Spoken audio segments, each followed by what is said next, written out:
This is Donald Trump, and you're fired.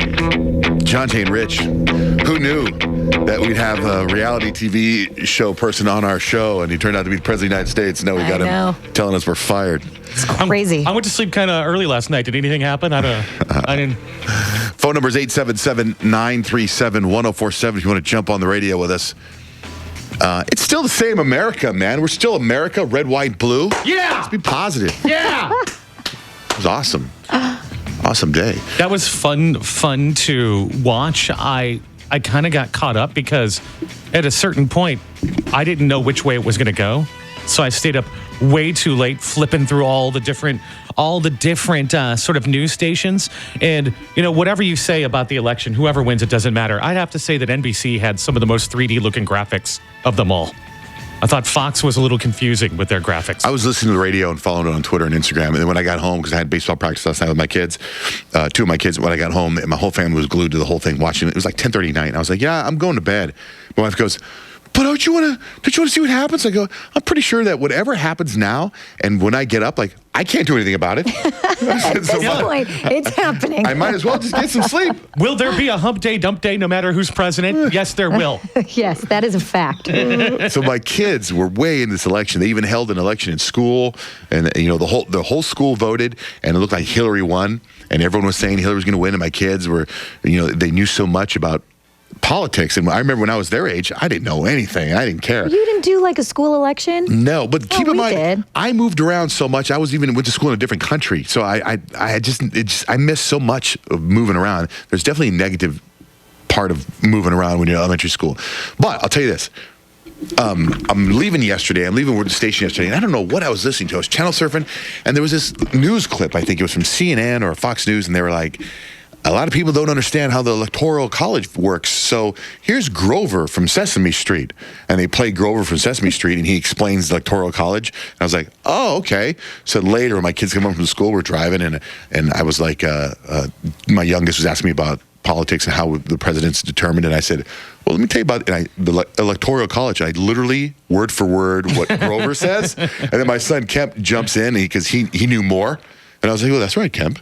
Like, I didn't know anything. That's right. Grover says I was like, the number has to be 270. Did you get that from Grover? No, he's like, I got that from my political science class. But okay, well, I got it from Grover. It all comes down to Florida. It was interesting, so yesterday, I'm sure yesterday is the day that everyone's going to remember the rest of their lives, right? I figured this might be one of those days. You all know where you were when, right? So I thought this is going to be one of those days where 20 years from now, you remember when Trump became president? What would you do that day? Let me tell you my day yesterday. Please. Yes, I went and I got my stomach lasered, hoping to burn fat with these radio wave frequencies. That you say works pretty well. Like, you've seen results like the next day, haven't you? Where the pants feel looser. At least you've come in and said that your pants feel looser. No. No? No, I said that about another thing I did. Oh, I'm sorry. It's hard to keep track of all the fat-burning things you've done. I know. We don't know which is which. This is the only one that I believe is approved by Dr. Oz and says this works. It's radio frequency somehow burns the body fat. And they did it on my back, on my stomach. I had to do 5 treatments. I've only done 4. But the before and after pictures are slowly you're starting to see. But I think from week 1 to week 5, that before and after picture, and I'll post it when I get it. But at any rate, so I did that for 2 hours. Then I went and saw a psychiatrist for an hour. Then I went home and got a massage for an hour. And then I went to go vote. I'm glad that you squeezed that in, because yesterday you were saying, I don't think I have enough time. I have all these other beauty treatments I'm doing. What's funny is that the massage just kind of, it wasn't, this is going to sound so weird, but the massage was very inconvenient. It wasn't supposed to happen. I have this dog that we rescued, that yellow lab mix that we talked about that was running the streets. Yes. And there's this woman that I met that owns this massage company. In fact, the massage company she owns is very much like Uber for massage. So, like, you need a massage wherever you are, you call this number or go to this website, download this app, and you'll get a massage therapist within an hour. That's cool. Right? What if you're like at a bus stop? Can you get one there? I don't know. I'm sure they have certain rules. So she came to my house about a month or so ago, and a very nice woman. And I wanted to book her again. And she just so happened to reach out to me day before yesterday and said, I'm really interested in that dog that you have for my mother. And she goes on to tell me about her mother, and I vet her mother, and her mother's great. And I go, she goes, what do I have to do to get the dog? And I go, it's all text. I go, you can grab the dog after you're done with giving me a massage. LOL, right? And she goes, okay, what time? And I was like, no. And she goes, what time do you have available? I said, well, 3:30. I'm thinking 3:30 to meet to give the dog. But she shows up with the massage table. And so I'm like, oh, man, this is really inconvenient. But okay. And I get on the table and I get a massage and I have to go vote. And I still have to take my sons to baseball practice. And then my wife goes and she gets the massage. And it was an amazing massage. And she goes and takes the dog home.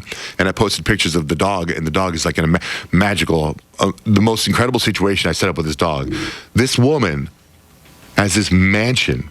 The dog has its own bedroom. Heck yeah. Like bedroom, like you look and it's a human bed. He's Richie Rich. Yeah. The backyard is incredible. Swimming pools. This dog is now has from running in the streets and being dropped off and probably living in a backyard its whole life. It's now living like little orphan Andy in Daddy Warbucks' house. How cool. I love to hear that. But wait, so then here's what I did. So you know all the rules of how you've been doing this in the GBG about Justin Timberlake taking that picture, a voting booth, and all these rules about social media. I was very scared about what I was going to do with social media. Like I go in there thinking, I'm going to vote. That's it. But then I'm like, I got to post something. How am I not going to post something? Well, it's against the law. And I'm like, I don't know if I should do this. I want to do something. Which every time I think I shouldn't do something, I want to do it, right? Now, my son just got suspended for that. So I go to go vote. I take two of my kids with me because we got to go to baseball practice. I'm like, come on in here with me. So I go in and I said, can my kids come in here with me? And this old lady, she checks me and she's like, sure. So my kids, two of my kids and me, we sat down with the pen and the voting ballot and we went over everything, the three of us together. Now, I don't know if that's legal or not, but the three of us voted.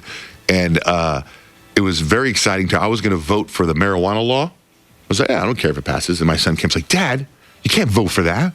We got to vote. So I changed votes because of my kids. It was pretty wild. Wow. I know. That was a compelling point he made there, too. And then we walked, and then when we went to walk out, and I put in my ballot in that giant machine, I said, can I take a picture? So the lady took a picture of me and my sons, and I posted it. So I don't know if that's the same thing with Justin Timberlake did or not. Taylor Swift, like, standing in line. She had a picture standing in line, just right, not but she was at the outside. voting. Right. I was but inside. you were not in the voting booth. Right. It was after you already voted, and it was just in the general area. I don't think that's against the rules. You're cool. But my setup, though, I could have easily done it in the voting booth because it wasn't like, it was almost like you were there. It's like wherever you vote there, everyone can see what you're doing. It was so weird. It wasn't like everything you see. There weren't the little things on the sides? Partition, you mean? Nothing, but like small, not like huge. Like you could totally, and then when you turn in your vote, you can totally see who you voted for. If you're the lady that takes the vote, you look at it, you're like, oh, really? I'm sure there's plenty of that. That's how they do the exit poll. I saw who you voted for. Right.